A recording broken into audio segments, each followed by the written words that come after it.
Hello अस्सलाम वालेकुम। मैं हूं डॉक्टर शबीना और आज हम बात करेंगे प्रेगनेंसी में किए जाने वाले कुछ इंपॉर्टेंट टेस्ट के बारे में, जो क्यों ज़रूरी है और ये कब कब कराना चाहिए और ये टेस्ट कौन कौन से होते हैं। तो ये सारी चीज़ें मालूम करने के लिए वीडियो में एंड तक ज़रूर बने रहिए। So let's start. सबसे पहले जो हम सजेस्ट करते हैं वो होता है CBC यानी कंप्लीट ब्लड काउंट। अब ये कंप्लीट ब्लड काउंट में हम क्या देखते हैं? हम जो मेनली देखते हैं वो होता है हीमोग्लोबिन। अब नाउ हीमोग्लोबिन क्या होता है? हीमोग्लोबिन अगर मैं आम ज़ुबान में आपको समझाना चाहूँ तो आपकी बॉडी में ब्लड का पॉइंट कितना है। ब्लड पॉइंट नॉर्मल होना ज़रूरी है। अगर ये थोड़ा बहुत कम रहता है तो हम उसे मेडिसिन और डाइट के थ्रू हम उसे नॉर्मल कर देते। लेकिन अगर ये बहुत ज़्यादा कम होता है यानी 4.5.6 पॉइंट होता है तो हम उसे IV या आयरन के ज़रिए इंक्रीज़ कर देते हैं। आयरन सुक्रोज का इंजेक्शन दिया जाता है और वो फिर नॉर्मल लेवल पर आ जाता है। अब सवाल ये पैदा होता है कि ये नॉर्मल रखना क्यों ज़रूरी है। जब डिलीवरी होती है, डिलीवरी के टाइम पे मदर का ब्लड लॉस बहुत ज़्यादा होता है। तो पहले से ही अगर ब्लड पहले से ही कम रहेगा तो एंड टाइम पे और हो जाएगा। ऐसे टाइम पे मदर जो है वो डेंजरस सिचुएशन में जा सकती है। तो इन सारी चीज़ों से बचने के लिए हम उसका blood level through out pregnancy यानी पूरी प्रेगनेंसी में हम उसका ब्लड लेवल मेंटेन रखने की पूरी कोशिश करते हैं। ठीक है। अब सेकेंड नंबर पर आता है ब्लड ग्रुप। अब मदर का ब्लड ग्रुप चेक करना क्यों ज़रूरी है? देखिए, इसके पीछे भी कोई बहुत बड़ी वजह है। ब्लड ग्रुप पहले तो हम जैसे ही टेस्ट कराएंगे हमें मदर का ब्लड ग्रुप पता चल जाएगा कि मदर पॉजिटिव है, निगेटिव है, A B O जो भी है उसका। इसके अलावा जब बेबी होता है, बेबी के ब्लड ग्रुप में भी बहुत सारे चेंजेस होते हैं। तो ऐसे टाइम पे कुछ RH जैसी चीज़ें होती है, RH निगेटिव, RH पॉजिटिव। तो इन सारी सिचुएशन को हैंडल करने के लिए हमारे पास एक रिकॉर्ड पहले से जो होता है तो हमें उसके लिए बहुत आसानी होती है, ताकि हम एंड टाइम पे कोई डिसीजन ले सके और मदर और बेबी को सेफ साइड में रख सकते।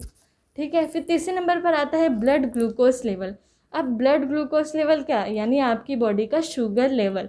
अब शुगर लेवल वो भी मेंटेन रखना ज़रूरी है, क्योंकि अगर शुगर नॉर्मल से ज़्यादा हो जाती है प्रेग्नेंट लेडी में तो वो उसके लिए बहुत सारे कॉम्प्लिकेशन जो है वो खड़े कर देते हैं, जैसे कि ओबेसिटी, बेबी का वज़न गेन हो जाता है जिसकी वजह से आगे चल के नॉर्मल डिलीवरी होना इम्पॉसिबल सी बात हो जाती है। इसके अलावा बेबी जो है वो डायबिटिक पेशेंट हो सकता है फॉर लाइफ टाइम।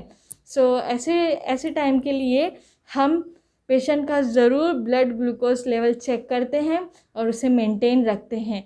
अगर वो बिना दवा के यानी डाइट के थ्रू मेंटेन हो जाए तो हम उसे कहते हैं कि आप अपना शुगर जो है वो कट आउट कर दीजिए। इसके अलावा कुछ दिनों के लिए, जब तक कि वो नॉर्मल रेंज पर ना आ जाए।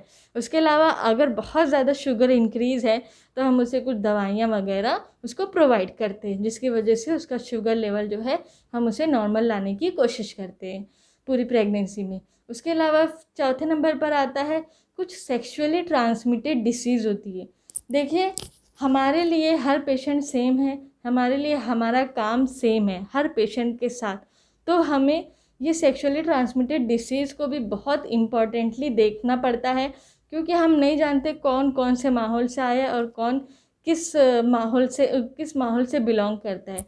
तो ऐसे टाइम पे हमें हर किसी का ये टेस्ट लेना ज़रूरी है। लोगों को बुरा नहीं मानना चाहिए और इसकी जानकारी होना भी बहुत ज़रूरी है कि ये टेस्ट आपका क्यों हो रहा है।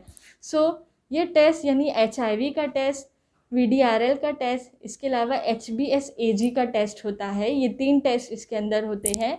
इसके अंदर ये टेस्ट इसलिए होते हैं कि अगर कोई पेशेंट ये सारी बीमारियों में उलझ रहा है या इसमें से कोई एक बीमारी उसे हुई है तो हम उसका इलाज पूरी अलग तरीके से, यानी उसकी प्रॉपर अलग मेडिसिन होती है, उसका प्रॉपर अलग ट्रीटमेंट कॉल होता है, तो हम उसे अप्लाई करते हैं वो पेशेंट पे, ताकि उसको और उसकी बेबी को एक सेफ़ पाथ मैसर हो सके पूरी एंड प्रेगनेंसी तक। ठीक है। तो ये जानना भी बहुत ज़रूरी है कि आपका ये टेस्ट भी होता है। ओके। इसके अलावा फिर जो फाइनल है, जो मेन आपको मैं बताना चाह रही थी, वो होता है USG। देखिए, USG यानी सोनोग्राफी। अब आज के टाइम पे अक्सर पेशेंट का ये क्वेश्चन होता है कि इतनी सोनोग्राफी क्यों? क्योंकि उनके घर में उनकी जो ओल्ड एज यानी उनकी दादी नानी या उनकी सास या उनके घर के पुराने लोग, वो उनसे ज़रूर ये क्वेश्चन करते हैं कि आप इतनी सोनोग्राफी क्यों करा रहे हो। तो ऐसे में आपको जवाब देना ज़रूर आना चाहिए, क्योंकि पहली बात तो ये कि वो लोग जो हैं वो पुराने माहौल में रहे हैं।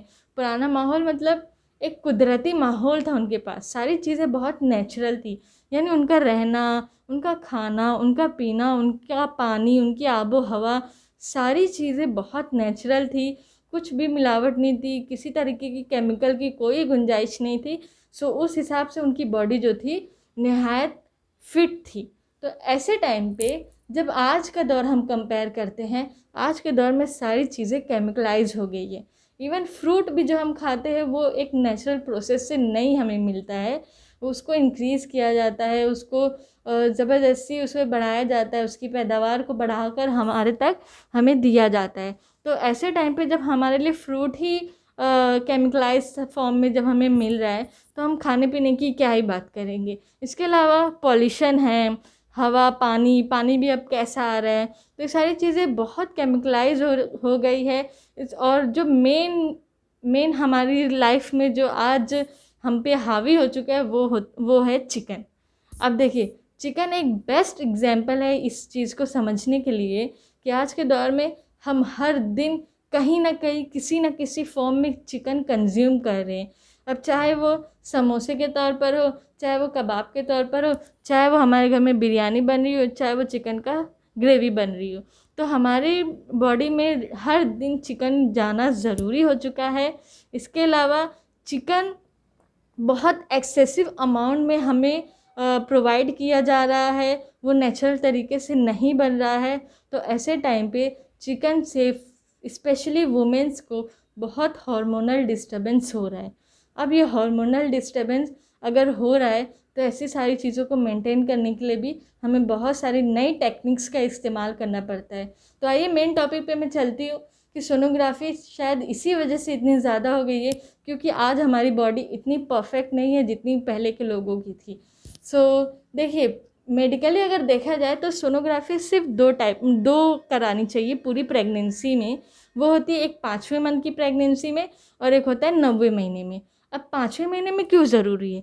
देखिए, 5 मंथ ऑफ प्रेगनेंसी में बेबी जो रहता है वो थोड़ा ग्रो हो जाता है, उसके ब्रेन थोड़ा डेवलप हो जाते हैं, उसके कुछ पार्ट्स डेवलप हो जाते हैं। इसके अलावा उसका वेट कितना है, उसका ईडीडी कितना है, यानी वो कब तक हो सकता है, ये सारी जानकारी हमें हासिल हो जाती है वो एक सोनोग्राफी के थ्रू। तो ऐसे टाइम पे सोनोग्राफी यानी 5वें मंथ में सोनोग्राफी करने का बहुत फ़ायदा है, जिसके अंदर मदर और बेबी दोनों की कंडीशन जो है कंडीशन को हम स्टडी कर लेते हैं। ओके, फिर उसके आगे क्या करना है वो सारी चीज़ें देखी जाती, कौन सी मेडिसिन चेंज करना है, कौन सी मेडिसिन देना है। बेबी का वेट अगर ज़्यादा है तो हम उसे सजेस्ट करते हैं कि कम करो, खाना कम करो, या फिर बेबी का वेट बहुत कम है तो हम उसे सजेस्ट करते हैं कि ओके अब आप खाना थोड़ा इंक्रीज़ करो क्योंकि बेबी बहुत थिन है। सो इसके अलावा 9th मंथ में की जाती है प्रेगनेंट USG। तो 9th मंथ में क्यों कराते हैं? देखिए, उस वक्त एक एंड डिसीजन लेना रहता है कि ये नॉर्मल डिलीवरी होगी या फिर सिजेरियन होगा यानी ऑपरेशन होगा। नॉर्मल डिलीवरी के बहुत सारे साइन सिम्टम्स मिलेंगे कि बेबी नीचे आ रहा है, और सर्विक्स का जो ओस है वो थोड़ा बहुत ओपन हो रहा है, या फिर बेबी सही कंडीशन में है, उसके नेक के अराउंड नार नहीं फंसी है यानी अम्बिलिकल कॉर्ड नहीं फंसा है। तो ये सारी चीज़ें एंड टाइम पे मालूम पड़ती है। इसके अलावा जो भी इंफॉर्मेशन हम उससे लेते हैं वो एंड टाइम पे हमें बहुत ज़्यादा फ़ायदेमंद साबित होती है। फिर ये 2 सोनोग्राफी हो गई, लेकिन ये बात याद रखिए, अगर आपकी डॉक्टर आपको फिर कोई और मंथ में आपको सजेस्ट करती है, जैसे कि आपको 3रे मंथ में कह दिया, 4थे मंथ में कह दिया या 6 मंथ में कह दिया कि जाइए आप सोनोग्राफी निकाल के लाइए, तो उसके पीछे ज़रूर कोई ना कोई वजह होती है। अगर आपको कुछ शक होता है तो आप डॉक्टर से बिना झिझक आप पूछ सकते हैं कि ये सोनोग्राफी क्यों हो रही है, क्योंकि देखिए उसके पीछे वजह यही होती है कि आपकी कुछ कंप्लेन होती है कि डॉक्टर मुझे बहुत ज़्यादा एब्डोमेन पेन हो रहा है, डॉक्टर मुझे बेबी महसूस नहीं हो रहा है कि वो पेट में है, या फिर डॉक्टर मुझे वाइट डिस्चार्ज हो रहा है, या डॉक्टर मुझे वाटरी डिस्चार्ज हो रहा है, या डॉक्टर मुझे ब्लीडिंग हो रही है। तो ऐसे टाइम पे क्या रीज़न है, उस रीज़न को कंफर्म करने के लिए सोनोग्राफी सजेस्ट की जाती है। अब वो कोई भी मंथ में की जा सकती है। ओके, तो ये सारी जनरल नॉलेज को जानने के लिए मेरी वीडियो ज़रूर देखिए और लाइक और सब्सक्राइब ज़रूर कीजिए। Thank you.